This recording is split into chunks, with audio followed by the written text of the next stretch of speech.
आप सभी का ग्राम सेवा न्यूज चैनल में तहे दिल से स्वागत करती हूँ।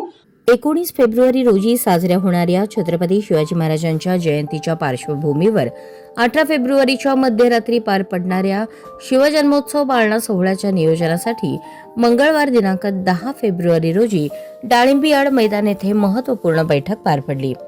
आई तू जिजाऊ हो ही यंदाच्या वर्षीची संकल्पना। त्यामुळे पाळणा सोहळ्यात राष्ट्रमाता जिजाऊंच्या पारंपरिक वेशभूषेत सहभागी होण्याचा निर्धार उपस्थित महिलांनी व्यक्त केला। बैठकीत जिजाऊ पाळणा सोहळ्याचे स्वरूप, कार्यक्रमाची रूपरेषा, शिस्तबद्ध आयोजन, वेळेचे नियोजन तसेच महिलांचा सहभाग यावर सविस्तर चर्चा करण्यात आली। उपस्थित महिलांनी यंदाही राष्ट्रमाता जिजाऊंच्या वेशभूषेत सोहळ्यात सहभागी होण्याचा निर्धार व्यक्त केला। प्रतिवर्षाप्रमाणे यंदाही हा सोहळा भव्य, शिस्तबद्ध आणि प्रेरणादायी पद्धतीने पार पाडण्याचा एकमुखी निर्णय बैठकीत घेण्यात आला।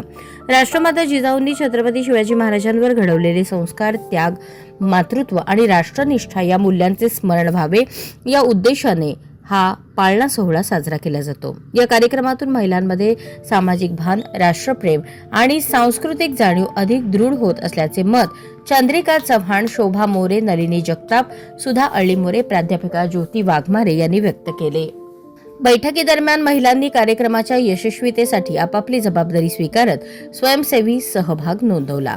दरवर्षीप्रमाणे यंदाही जिजाऊ पाळणा सोहळा भावपूर्ण वातावरणात पारंपरिक पद्धतीने आणि मोठ्या उत्साहात साजरा करण्यात येणार असून या सोहळ्याच्या माध्यमातून राष्ट्रमाता जिजाऊंच्या कार्याचा आणि विचारांचा जागर करण्याचा संकल्प महिलांनी केला। यावेळी पाळणा गीताचे प्रात्यक्षिक घेण्यात आले। बैठकीचे प्रास्ताविक कार्याध्यक्ष उत्तरा बर्डे यांनी केले तर प्रास्ताविक चारुशीला जगदाळे यांनी केले। बैठकीस मध्यवर्ती महामंडळाचे ट्रस्टी अध्यक्ष पद्माकर काळे, उत्सव अध्यक्ष जयवंत सलगर, श्रीकांत घाडगे, राजकुमार काकडे, संजीवनी मुळे, श्रीकांत डांगे, नगरसेवक शिवाजी वाघमोडे, माजी उपमहापौर सुषमा घाडगे, निलिमा शितोळे, अर्चना बर्डे, रेश्मा घुले, उज्ज्वला साळुंखे, सुनंदा साळुंखे उपस्थित होते।